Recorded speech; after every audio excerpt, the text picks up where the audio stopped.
अस्सलाम वालेकुम नाज़रीन, साइट में भली कार आऊं आहियां अवां सां गॾु नाज़िया मीर। नाज़िया, अमरीका ऐं ईरान विच में जंग ऐं उन खां पोइ ॻाल्हियुनि खां पोइ जंगबंदी ऐं जंगबंदीअ खां पोइ हिकु भेरो ॿीहर नाज़रीन जेका छिकताण आहे पंहिंजे उरूज ते पहुतल आहे।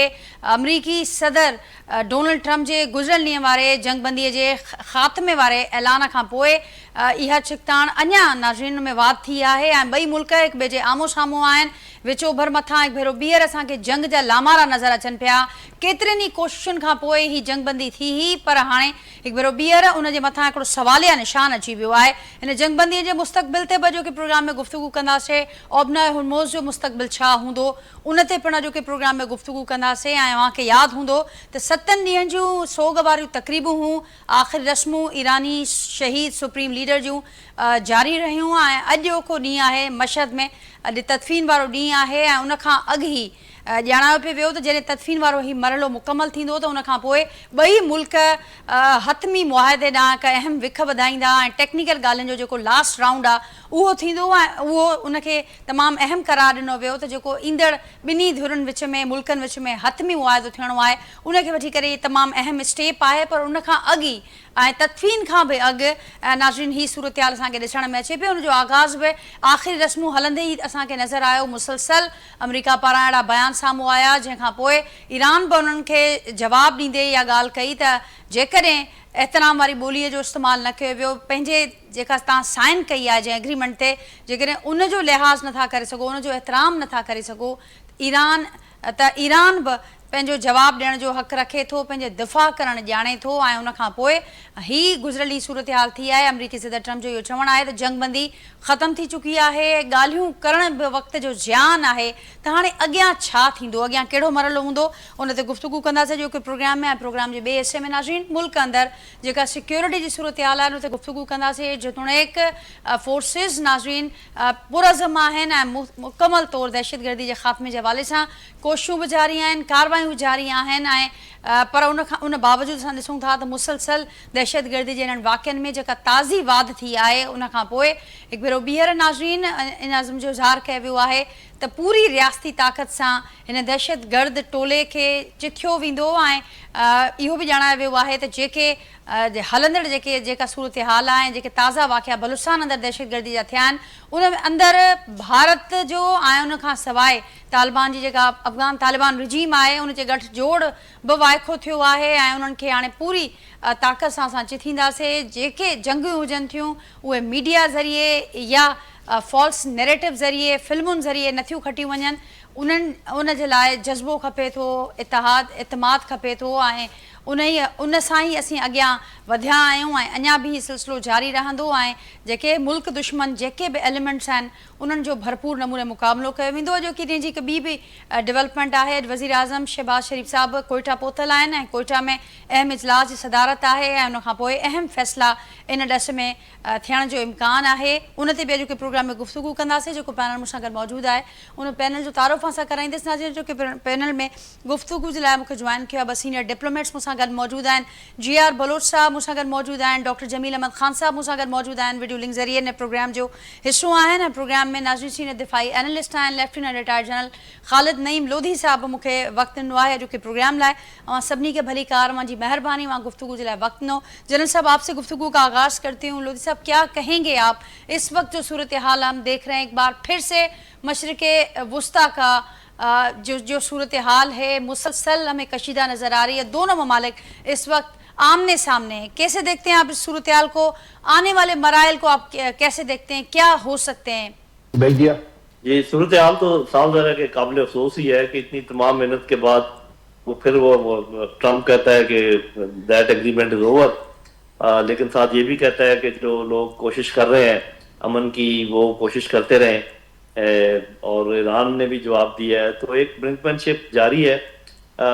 लेकिन ये है कि देखने में ऐसे लगता है कि जैसे ईरान कोई गलती कर रहा है, लेकिन हम सबको ज़हन में ये होना चाहिए कि जंग बंदी का एक जो उसका नुक्ता है वो अभी तक अमेरिका की तरफ से पूरा नहीं हुआ है। वो है लेबनान में जंग बंदी, जो कि इसराइल लगातार हमले कर रहा है। तो लेबनान में जंग बंदी का ना होना असल में एग्रीमेंट को सबूताज करता है।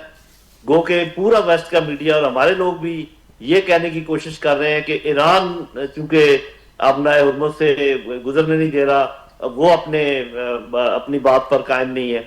तो मेरा अपना ख्याल ये है कि ये लेबनान और अपना हुर्मुज़, ये दोनों ऐसे मामलात हैं कि इनको टेबल टॉक्स पे स्पेस बनाने के लिए, अपने अपने अपनी पोजीशन को लिवरेज देने के लिए दोनों साइडें इस्तेमाल कर रही हैं। और शायद उस तरीके की ऑल आउट वॉर ना हो, ये उम्मीद भी मैं करता हूँ और दुआ भी करता हूँ। लेकिन कुछ कहा नहीं जा सकता जहां पे ट्रंप हो, कुछ कहा नहीं जा सकता जहां पे इसराइल हो जो किसी की बात नहीं मानता, और कुछ कहा नहीं जा सकता जहां पर इतने सब्र वाले लोग ईरानी मौजूद हों। तो ये देखना पड़ेगा। मेरा ख्याल है प्रेडिक्शन करने के बजाय हमें दुआ करनी चाहिए कि किसी तरीके से ये ना खराब हो मामला बहुत ज्यादा, और अल्लाह करे कि ये आगे चले। बहरहाल अमेरिका और इसराइल की दोबारा से ये कोशिश है कि जो मशरक़ वुस्ता के ममालिक हैं वो इस जंग में कूद पड़े, और वो ईरान का जो ये हमले हैं अमेरिकन बेसिस के ऊपर, इसकी बिना पर वो बाकायदा जंग का ऐलान कर दे ईरान के खिलाफ, जो मेरा ख्याल है कि सऊदी अरब और कतर और ओमान तो नहीं करेंगे। बाकी अगर कर भी दे तो उससे फर्क कोई नहीं पड़ता। तो मेरा अभी भी ये ख्याल ये है कि ये ब्रिंकमैनशिप खेली जा रही है, ये टेबल टॉक्स के लिए स्पेस बनाई जा रही है, ये अपनी पोजीशन को लीवरेज किया जा रहा है। असल मामला दो ही हैं जो स्टिकिंग पॉइंट्स हैं जिन पे बात होनी है, ईरान के जोहरी मामला और ईरान की पाबंदियों का खत्म होना। ये दो चीजें हैं जो कि बड़े पॉइंट हैं। बाकी ये सब जो है ना ये आपस में चलते ठीक। और आपने जैसे फरमाया कि ये टेबल टॉक के लिए स्पेस बनाया जा रहा है। जी साहब, अवामा टींदर्स कीअं ॾिसो पिया हिन सूरत हाल खे? एग्री कयो था जेका ॻाल्हि हिते जनरल साहब कई त ही टेबल टॉक लाइ स्पेस तैयार कयो पियो वञे, ॿई मुल्क चाहिनि था त उन्हनि जी बार्गेन पोजीशन बि मज़बूत थिए, लिवरेज वठणु चाहिनि पिया। अवां ॾिसो पिया कीअं हिन सूरत हाल खे? जिसको मुझे पॉइंट ऑफ व्यू वो थोड़ा मुख्तलिफ है। ऐं मां पाकिस्तान जे पंहिंजे नेशनल इंटरेस्ट जी दूरबीन सां ॾिसणु चाहियां थो। पाकिस्तान तो सारो पंहिंजो डिप्लोमेटिक कैपिटल इन में इस्तेमालु कयो ऐं जहिड़ो कर पंहिंजी रेपुटेशन एज अ मीडिएटर भी दी उन में। ठीकु आहे, उन में असांखे डिप्लोमेटिक प्रोटेक्शन मिली आहे ऐं उनजी रीज़न इहो त असांजा का वाइटल नेशनल इंटरेस्ट आहिनि, सिक्योरिटीज़ में आहिनि, स्ट्रेटेजिक भी आहिनि ऐं उहे अञा ताईं मौजूद आहिनि। लेकिन मां हिकु ॻाल्हि ज़रूर चवणु चाहींदुसि त हिन हालात में पाकिस्तान खे थोरी लाइन छिकणी पवंदी त जेकॾहिं ईरान अमेरिका जे हिकु लिहाज़ सां हमलनि जे जवाब में जेसीसी जे कंट्रीज़ खे जेका निशानो बनाए थो, उन्हनि जी इकोनॉमी खे, सिस्टम खे सबोटाज करे थो, उनखे ख़राब करे थो या डिस्ट्रॉय करे थो, त दैट इज़ नॉट इन अवर। ऐं इहा ॻाल्हि ॾाढी वाज़े करणु घुरिजे जॾहिं असां पूरी रहूं उन सां एंगेज ईरान सां। लेकिन इहो मुंहिंजे ख़्याल असांखे रेड लाइन लॻाइणी पवंदी for several reason. Number one त असांजी इकोनॉमी, असांजो 1.5 मिलियन पाकिस्तानी उते रहनि था ऐं सभ खां अहम ॻाल्हि इहा आहे त जेसीसी जो हिकिड़ो अहम जेको मेंबर आहे सऊदी अरब, उन सां असांजो डिफेंस पैक्ट आहे। सो ऐं प्रॉब्ली हिकिड़ी अहिड़ी का लॉबी मूंखे ईअं नज़र अचे थी त उहो उन्हनि जी उहा लिकल कान्हे का जेका ईरान जे अंदरि हुई, जेका हमेशह चाहींदी हुई ऐं चाहे थी त हू इन सॼे रीजन खे ऐं ख़ासि तरह स्टेट ऑफ हॉर्मोज़ खे पंहिंजे कंट्रोल में रखे।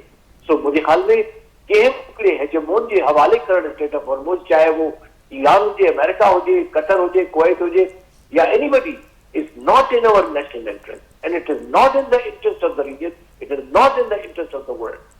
इहा ॻाल्हि ॾाढी वाज़े करणु घुरिजे असांखे मीडिएशन खां जे हिन नेक्स्ट दौर में।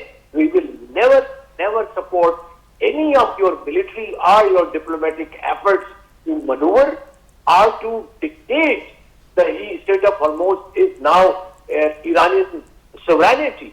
It cannot be given. It is against the international law. It is against the interest of the region and against the international law.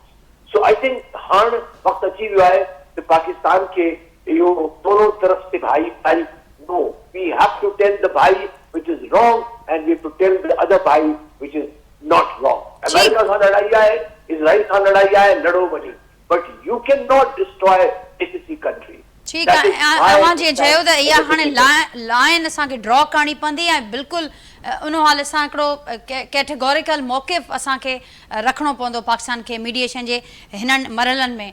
Jameel साहब, अवां कीअं ॾिसो पिया, ओस्तो ई ओस्तो तव्हां जनरल साहब खे बि ॿुधो, जिया साहब खे ॿुधो, ओस्तो ई ओस्तो जॾहिं ही मामला हतमी मुआदे पासे वधनि पिया, तदफ़ीन खां पोइ इहे ॻाल्हियूं अॻियां थियणियूं, पर ओस्तो ई ओस्तो हिकु भेरो ॿीहर ही छिकताण ऐं ही हमला जिनजो आगाज़ अमेरिका खां थियो ऐं पोइ हाणे जवाबी कार्रवाई बि असांखे ॾिसण में अचे पई, अव्हांखे इन जा कारण छा ॾिसण में अचनि पिया?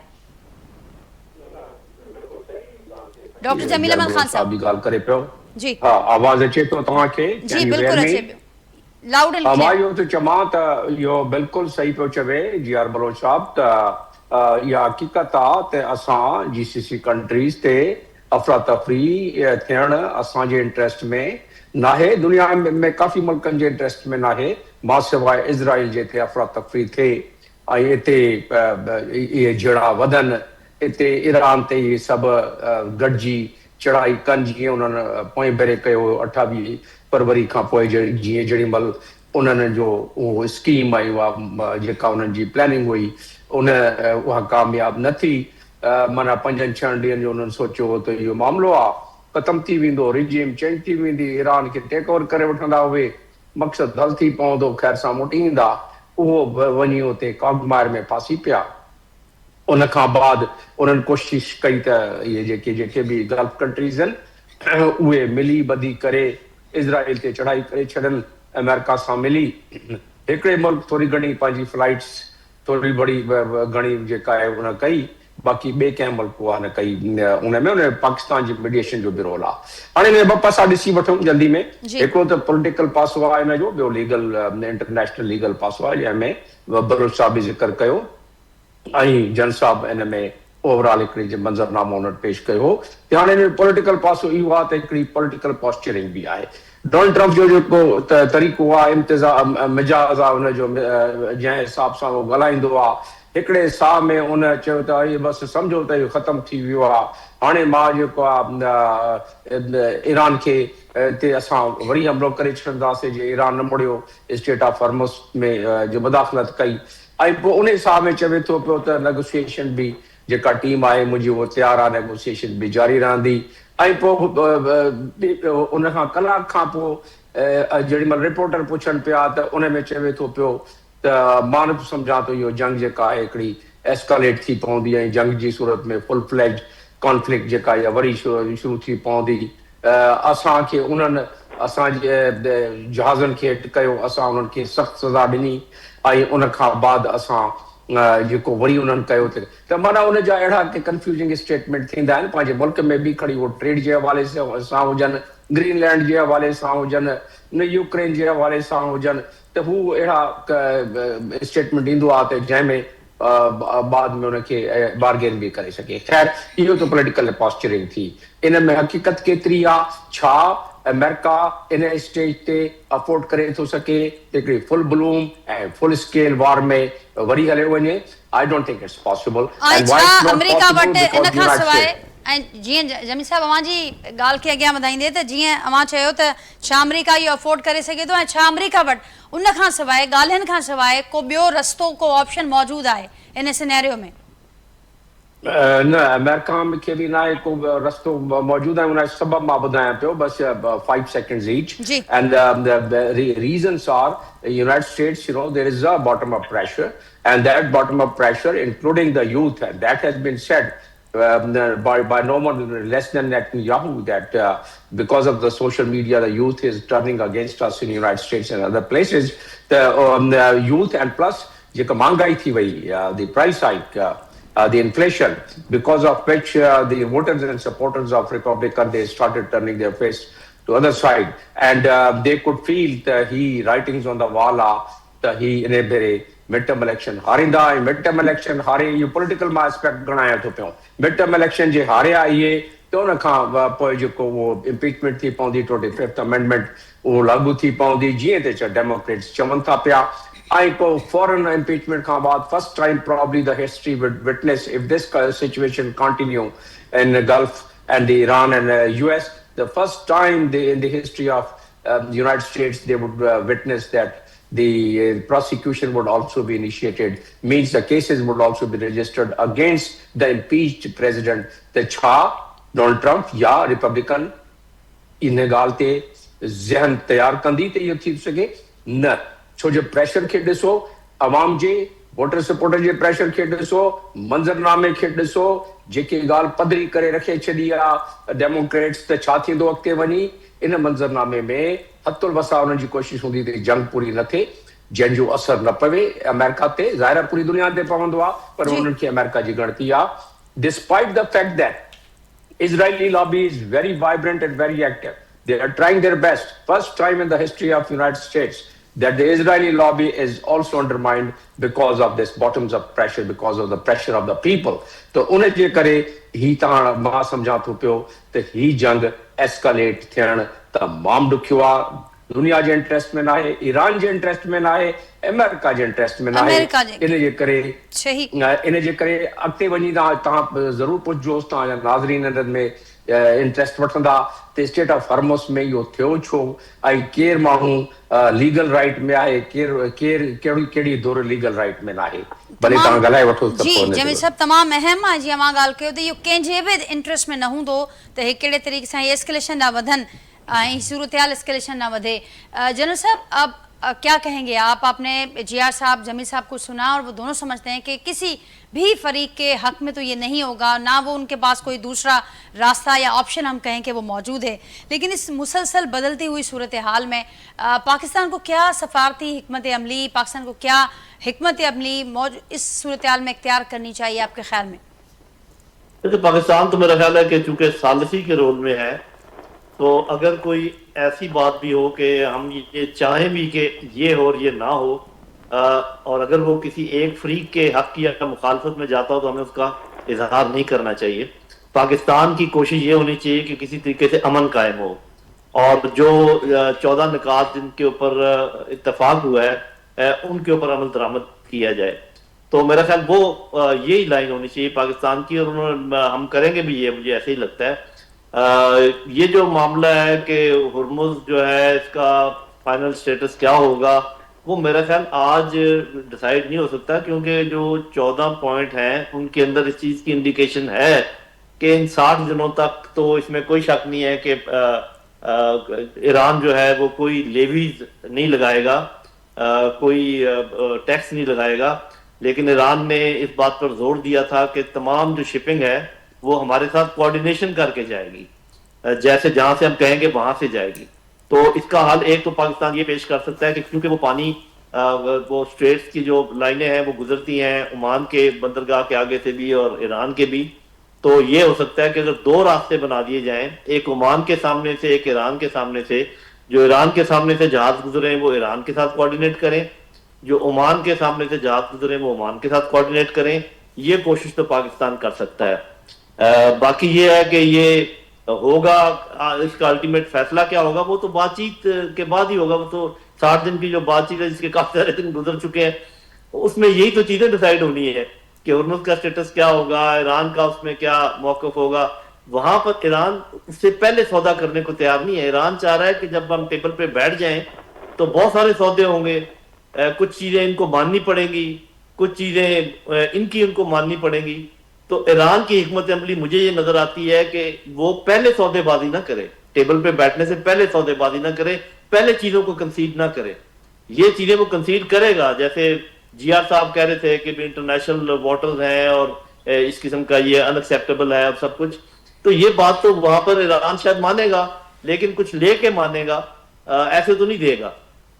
तो मेरा अपना ख्याल ये है कि, और दूसरी बात ये है कि देखें, जब बेसिस इस्तेमाल हों आपके खिलाफ, चाहे वो आपका कितना ही दोस्त मुल्क क्यों ना हो, तो ये मेरे from military point of view तो ये तो पूरा हक बनता है रिस्पॉन्ड करने का कि उन बेसिस को हिट किया जाए, चाहे वो जहां भी हो. उस पर मेरा ख्याल है कि कोई हमें मौक़िफ़ इख्तियार नहीं करना चाहिए पाकिस्तान को कि ये अच्छा है या बुरा है. इसी तरीके से अगर 14 पॉइंट के अंदर ये चीज लिखी हुई है कि 60 दिन तक कोई लेवी नहीं होगी, कोई टैक्स नहीं होगा, लेकिन तमाम शिपिंग जो है उनके साथ कोऑर्डिनेशन के साथ होंगी, तो फिर उस पर भी हमें कोई साइड नहीं लेनी चाहिए, हमें कहना चाहिए कि ऐसे ही होना चाहिए। और दूसरा, एक बात का हमें बार बार जिक्र करना चाहिए कि जो लगातार खिलाफ वर्जी हो रही है इस पूरे सूरत-ए-हाल में, वो है जो लेबनान वाली है, उसका कोई जिक्र ही नहीं करता। और यहाँ थोड़ा सा कुछ हो जाए तो सारे एक दूसरे के अपनी वो शुरू कर देते हैं अपने आर्गुमेंट्स देने। I think the biggest argument is that so far the agreement has not been honoured by Israel and America. जी, और मुसलसल ये खिलाफ वर्जियाँ इस मुआहदे के आगाज़ से ही नज़र आई हैं, और इस पर आपने जैसे कहा कि ज़्यादा बात भी नहीं हो रही। जी यार साहब, छा ऐड कंदो इन में त वधीक ॻाल्हि न पई थिए, आर्गुमेंट तमामु मज़बूत आहे ईरान जो, ऐं मुसलसल असां ॾिठो आहे त जेका सूरत हाल आहे, जंहिंखां पोइ ई हाणे जेका ही धमकियुनि ऐं ॿिया जेके हमला असांखे नज़र अचनि पिया, उन में इहा सूरत हाल तब्दील थी आहे। जेकी ॾाढियूं ख़तरनाक आहिनि इन मुआहिदे जे हक़ में नथियूं वञनि। हिकु जेको हिस्टोरिकल तारीख़ी मिसट्रस्ट आहे between Iran and US, number 1। Number 2, असांखे इहा ख़बर आहे कि वॾी लॉबी अमेरिका में आहे, इज़राइल सॼो जेका हुकूमत नथी चाहे त इहो पीस प्रोसेस अॻिते वधे ऐं हिकिड़े अल्टीमेट फाइनल कंहिं पीस एग्रीमेंट में फाइनलाइज़ थिए। दे माइट हैव उनखे इन्हनि चयो त भई ठीकु आहे, जेकॾहिं पॉज थी थो वञे, जंगबंदी आहे, but they can restart the war again. ऐं इनमें जेको वॾो फ्लॉ आहे इहो ई आहे त जेको असल इंस्टिगेटर आहे, जेको पोटेंशियल इंस्टिगेटर आहे, उहो इसराइल आहे, and that is not part of the negotiation. इहो त बज़ाते ख़ुदि हिकिड़ो स्ट्रक्चरल फ्लॉ आहे हिन में एग्रीमेंट में। इन एडिशन हाणे ईअं बि लॻे थो जेको जिस तरह सां फायरिंग कई वई सऊदी ऐं कतर जे जहाज़नि ते आसाना सां, which was cited before, इन जो मतिलबु इहो थियो त हाणे ईरान में बि अहिड़ा के आहिनि ऐं आवाज़ त आया पई ईरान मां त असांखे इहो एग्रीमेंट न खपे, we want to a longer war and a decisive war. हाणे ॾिसो, लॉन्गर वॉर ऐं डिसाइसिव वॉर विढ़ण जे लाइ असेसमेंट छा आहे उन्हनि जी अॻियां जेको ताक़त आहे। They might be carried away by this psychological, emotional, so-called victory. But असां सभिनी खे ख़बर आहे, जेके जनरल साहब बि आहे, असां बि ॾिसूं पिया था हिन ॻाल्हियुनि खे, त ओवरवेलमिंगली हिकिड़ी डिस्प्रोपोर्शनेट पावर आहे ईरान जे ऐं अमेरिका जे विच में, ऐं उन्हनि मुकमिल तरह सां पंहिंजो माइट न इस्तेमालु कयो आहे। इन करे तो दे थिंक कि ॻाल्हियूं हिन सां सेटल थी वञनि, पर जेकॾहिं नथियूं थियनि ऐं पंहिंजी विल इम्पोज़ करणु चाहींदो ईरान, त मूंखे इहो ख़तरो आहे त इन जे रिएक्शन में इहो रिस्क बि आहे त वॾो को कैंपेन जंहिंमें नेटो जे हींअर थियो ऐं टर्की में इजलास, उन मां कुझु अंदाज़ा थियनि पिया था त they are determined to stay with America if it comes to keeping state of Hormuz open. ऐं मुंहिंजे ख़्याल आहे पोटेंशियली जेकॾहिं ईंदड़ जंग थींदी, ख़ुदा करे न थिए, त Strait of Hormuz is the main reason and main issue. न न्यूक्लियर आहे, न लेबनान आहे, न के प्रॉक्सीज आहिनि। The ultimate, it has emerged by the dynamics of war, the state of Hormuz. लेकिन मुझे इहो ख़्याल आहे त ईरान डिस्कवर कयो आहे as a what is in fact some of the people जेके क्रिटिसाइज कनि था त it's a weapon of mass destruction. So लेकिन मैस डिस्ट्रक्शन जो इहो मसलो हूंदो आहे वेपन जो, त you can not use it every time. So I think Iran will have to rethink its strategy of war, but at the same time जेका मूंखे वॾो गैप नज़र थो अचे, मे बी जनरल साहब ऐं Jamil sahab can put me wide, कि I think Iran does not have a peace strategy which can be acceptable to the rivals. America has it. In my view, जो मुझे मुझे assessment ही आया है. ठीक. Obviously, so I think this is where the gap is. Iran has to have a strategy for the future peace, which is lacking at this time. ठीक, त ultimately doctor Jameel साहब वरी बि जेका ॻाल्हि बीहंदी ऐं जिन ते इख़्तिलाफ़ असांखे नज़र आया जेके ॿई टेक्निकल ॻाल्हियुनि जा जेके ॿ मरला हुआ उन में बि को विचो रस्तो न निकिरी सघियो ओबनायो हुर्मोज़ ऐं जेकॾहिं ईंदड़ बि के इख़्तिलाफ़ हूंदा जीअं GR साहिब ॻाल्हि कई त हिकिड़ो वॾो जेको असांखे नज़र ईंदो उहो मेजर जेको रीज़न हूंदो उहो ओबनायो हुर्मोज़ ई हूंदो कीअं ॾिसो पिया हिकु भेरो ॿीहर जॾहिं खां कल्ह खां इहे बयान या हमला शुरू थिया आहिनि त असां ॾिसूं था त वरी सॼी दुनिया अंदरि जेके सीड़पकार आहिनि जेके दुनिया जा मुल्क आहिनि जिन वटि इहा सप्लाई थिए थी ओबनायो हुर्मोज़ ज़रिए वरी उन्हनि में ॻणती बि अची वई आहे ऐं ख़तरा बि हू महसूसु कनि पिया त हाणे कहिड़े पासे ही मामिलो वञी अव्हां बीहंदे ॾिसो पिया छाकाणि त ॿई मुल्क इन मामले ते असांखे फ्लेक्सिबिलिटी नज़र कोन पई अचे हेल ताईं चऊं जल्दी एग्ज़ामिन करे था वठूं त स्टेट ऑफ हॉर्मुज़ जो कंहिं सिग्निफिकेंस इन खां पहिरियां ॿुधी जंग खां पहिरियां दरअसल जंग छो थी स्टेट ऑफ हॉर्मुज़ जे करे थी या एनरिचमेंट जे करे थी असांखे ख़बर आहे त एनरिचमेंट जे करे थी and if the main reason for going into the war by Israel and under the against all the international law, violating the territorial integrity and the sovereignty of Iran. If they did that, there has to be some reason, and what reason they have advanced in front of the entire world was the enrichment. Enrichment was the main cause of war, but the consequences of war is now and has become state of Hormuz. And state of Hormuz, which is the consequence of war, has taken more importance than the cause of the war. Now, हाणे छो जे सॼे state of Hormuz जे करे सॼी दुनिया हिकिड़े अज़ाब में मुब्तला माशी अज़ाब में मुब्तला थी पई ऐं उन सॼी दुनिया खे तकलीफ़ आई अमेरिका जो मां तव्हांखे पहिरियों ई ॿुधाए छॾियुमि त महांगाई जे करे डोनाल्ड ट्रम्प जी मथियों इलेक्शन में छा असरु थींदो अचूं था पिया state of Hormuz state of Hormuz is not that complex and complicated if this table talk goes on. Why I'm saying so? There is international law which has already been indicated, and that international law, Iran is right from the very beginning, and it's not me who is going to say this. It has been said by John Mearsheimer and other analysts who are the renowned analysts of the world. And what did they say? They say that the Iran is following the international law. Iran is negotiating under the international, trying to negotiate under the international law.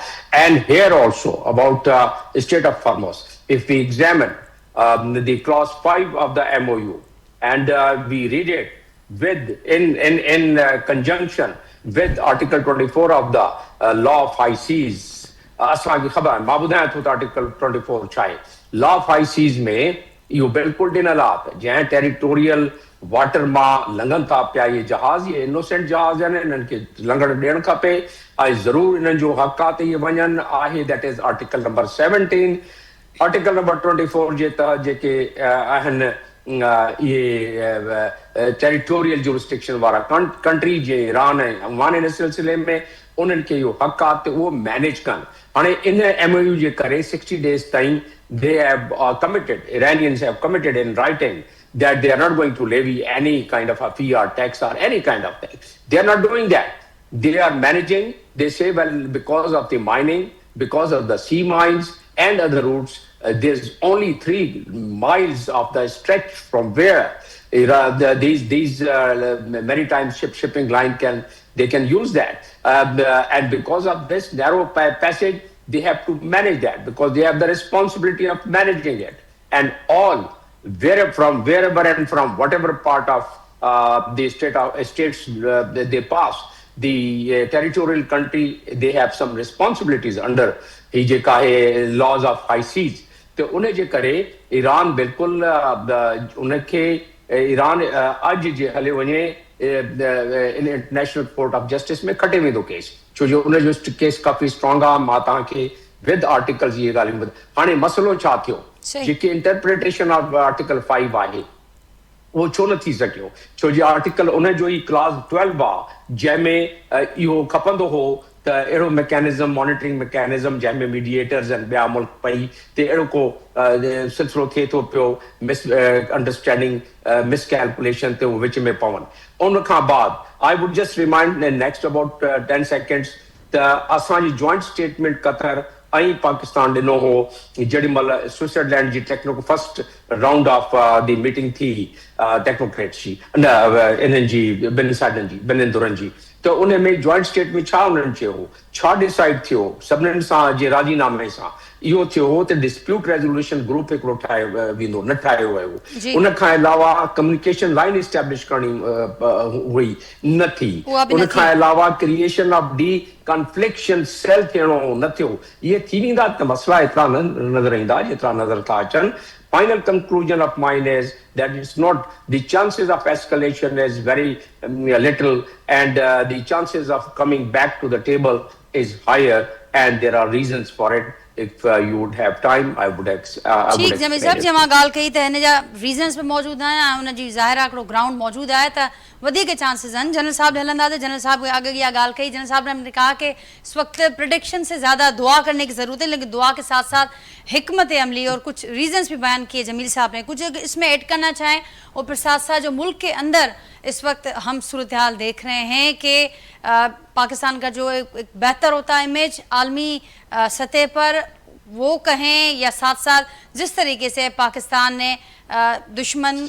अनासर का मुकाबला किया वो सारे reasons सामने रखते हुए बढ़ते हुए दहशतगर्दी के वाक़यात किस तरह से देखते हैं आप इन सारी कार्रवाइयों को इस पर एक भरपूर हिकमत अमली गुज़िश्ता रोज़ भी उसका इजहार किया गया आज शहबाज शरीफ साहब भी कोयटा में मौजूद हैं कुछ अहम फैसले वहाँ पर भी मुत्तवक्के हैं क्या कहेंगे आप ये बहुत शुक्रिया पहले मैं एक दो जुमले वो कह दूं जो वाइंड अप कर रहे हैं अमेरिका और ये जो ईरान वाला मामला है देखें जंगें जो है वो बजाते खुद तो कोई मकसद नहीं होती जंगों के मकासद कुछ होते हैं जिनको पॉलिटिकल एम्स होते हैं तो जो सबसे बड़ा पॉलिटिकल एम इजराइल और अमेरिका का था वो था to break the will of the Iranian nation कि किसी तरीके से उनके अज़म को पारा पारा किया जाए खत्म किया जाए वो नहीं हो सका और जी वो नहीं हो सका इसलिए वो कोशिश अगर करेंगे भी अगर दोबारा जंग भी शुरू करते हैं तो उनको उससे भी ज्यादा जोर लगाएंगे शायद वो नहीं होगा इसीलिए मैं तायद करता हूँ जमील साहब की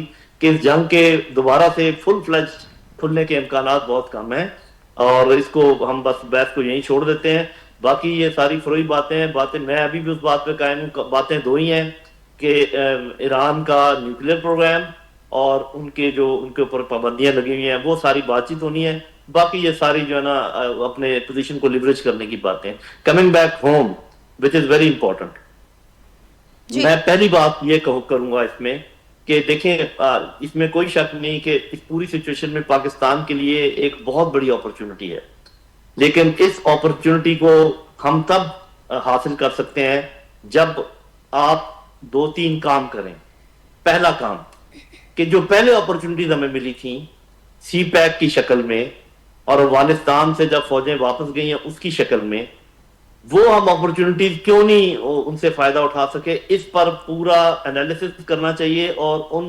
वजूहात का पता लगाना चाहिए कि हम वो क्यों नहीं कर सके अगर वो वजूहात अभी भी मौजूद है तो हम इस अपॉर्चुनिटी का भी इस्तेमाल नहीं कर सकेंगे मेरे मुंह में खाक अल्लाह ना करे कि ऐसा हो लेकिन अगर आपको ये पता नहीं चला अभी तक कि सीपैक की अपॉर्चुनिटी आप क्यों नहीं इस्तेमाल कर सके अफगानिस्तान में जो आपको अपॉर्चुनिटी मिली वो आप क्यों नहीं इस्तेमाल कर सके तो आप फिर ये भी नहीं कर सकेंगे और दूसरी बात ये मैं ऐड करना चाहूंगा कि देखें हमने अपना लोहा मनवा लिया कि हम मिलिटरली एक बहुत ताकतवर मुल्क हैं और मिलिट्री स्ट्रेटजी भी हमारी बहुत अच्छी है हमने ये भी लोहा मनवा लिया कि हमारी जो पॉलिटिको मिलिट्री डिप्लोमेसी है वो बहुत आला पाए की है और इसमें जो जमील साहब का अदारा है फॉरेन ऑफिस उनको मैं बहुत क्रेडिट दूंगा कि उनकी वजह से भी ये हुआ है लेकिन ये मेज की 2 टांगे हैं मेज को अगर खड़ा करना है स्टेबल तो आपको 3 टांगे चाहिए कम से कम 4 हो तो बहुत अच्छा है और वो 2 टांगे मिसिंग कौन सी हैं एक है अंदरूनी हम आंगी जिसका दूर दूर तक कोई निशान नहीं है जी। और दूसरा है इकोनॉमिक स्टेबिलिटी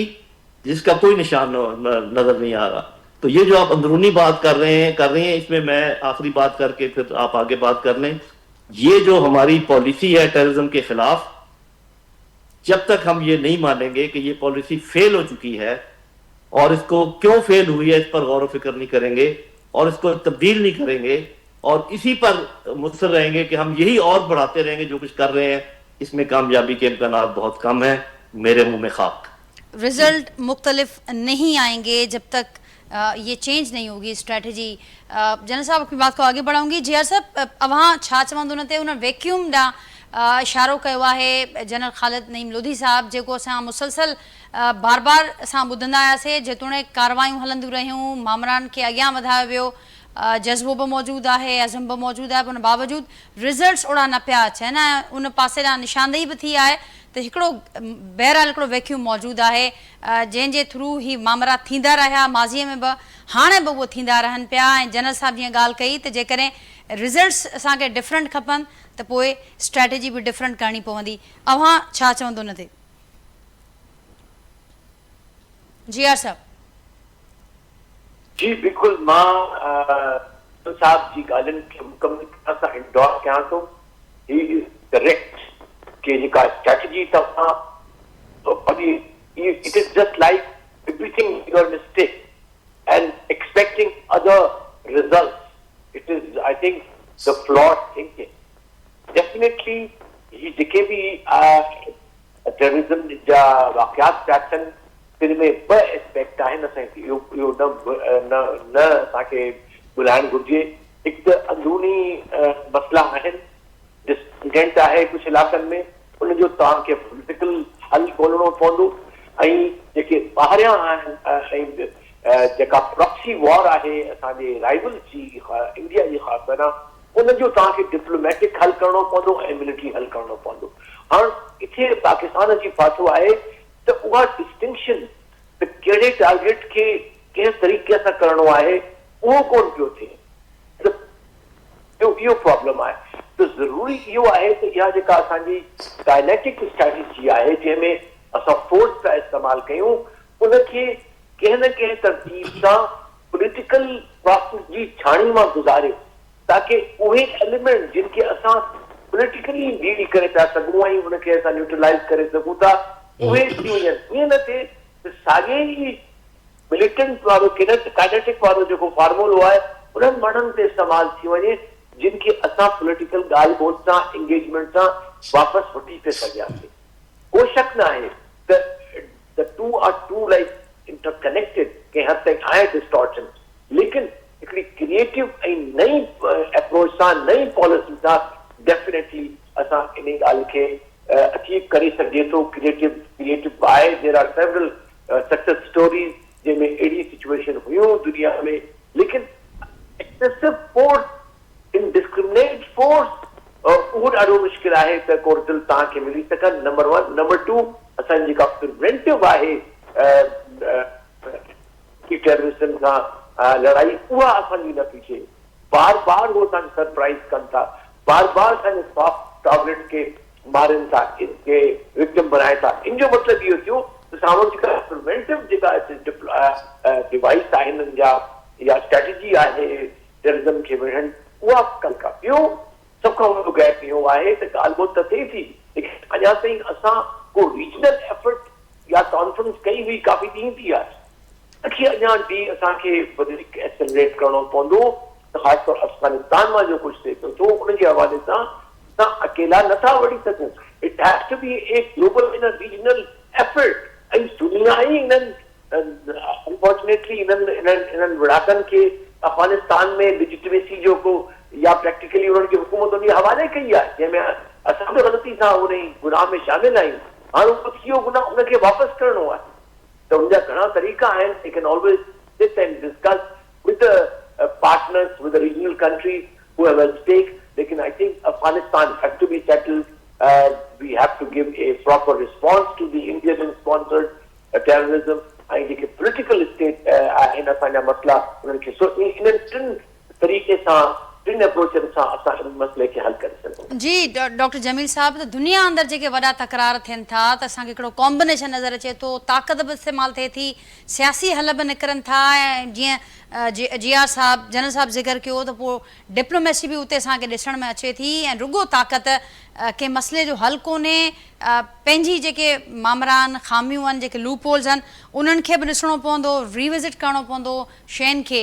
अव्हां उन में कुझु ऐड कंदो? न, हिन में काई शक जी ॻाल्हि न आहे न।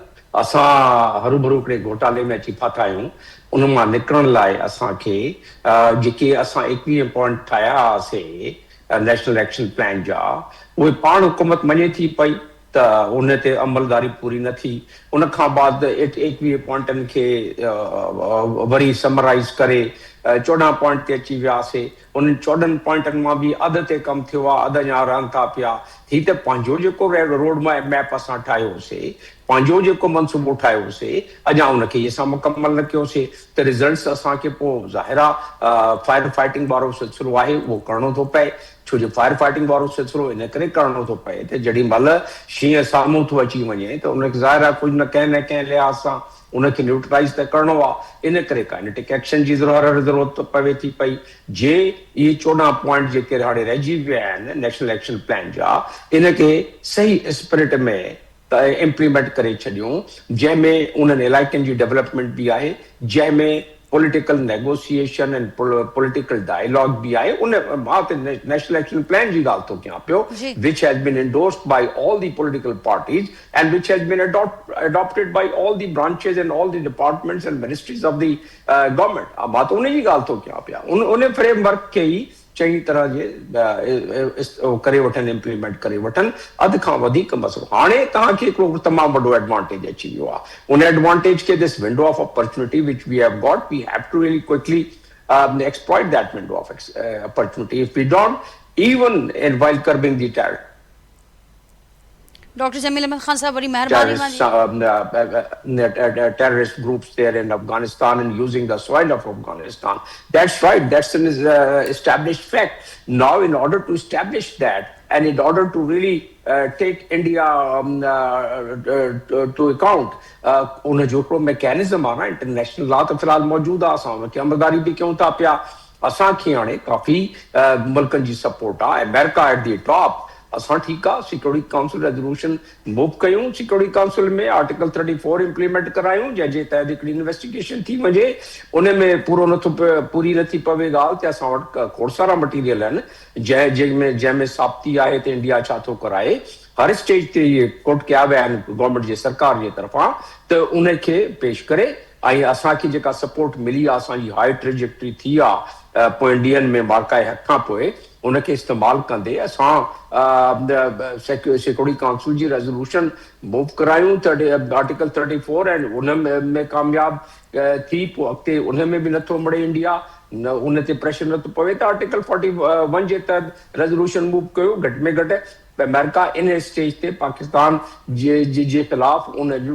विटो करण जा चांसिस न हुअण जे बराबरि आहिनि त इन करे मां सम्झां थो we should really approach this internally जे तव्हां चाहियो था पिया त ज़रूरु करणु खपे इंटरनली असांखे क्रैक्स जेके आहिनि या फॉल्ट लाइन्स आहिनि उन्हनि खे डेफिनेटली एड्रेस उहो आहे उन में नेशनल एक्शन प्लान में ॾिनल आहे त इन करे उन में we don't have to reinvent the wheel इन में छा थो थिए मूंखे हिकिड़ो शेर यादि अची वियो उर्दू जो कि सरे महफिल वो ख्वाबों के महल तामीर करते हैं इलाजे गम नहीं करते फकर तकरीर करते हैं बाबा जेको जेकी प्लानिंग कयो था पिया उन ते अमलदारी ते कयो न अमलदारी थींदी त इम्प्रूवमेंट थींदी न त ठका ठुकी पई हलंदी अमलदारी फॉलोअप न थींदो त पोइ फ़क़ति पोइ उहे मामला तकरीरुनि ताईं महदूद रहिजी वेंदा डॉक्टर जमील अहमद खान साहब वरी महिरबानी मांजी प्रोग्राम जे लाइ वक़्तु न GR बलोच साहब मूंसां गॾु मौजूदु आहे नाज़रीन जो कि प्रोग्राम में लेफ्टिनेंट जनरल रिटायर्ड ख़ालिद नईम लोधी साहब मूंसां गॾु मौजूदु आहे उन्हनि जी गुफ़्तगू बि मां ॿुधी पंहिंजे फीडबैक खां असांखे आगाह कजो एक्सपर्ट्स जी गुफ़्तगू थिए सुभाणे वरी असां मुलाक़ात थींदी तेसिताईं ॾींदा इजाज़त अल्लाह हाफ़िज़।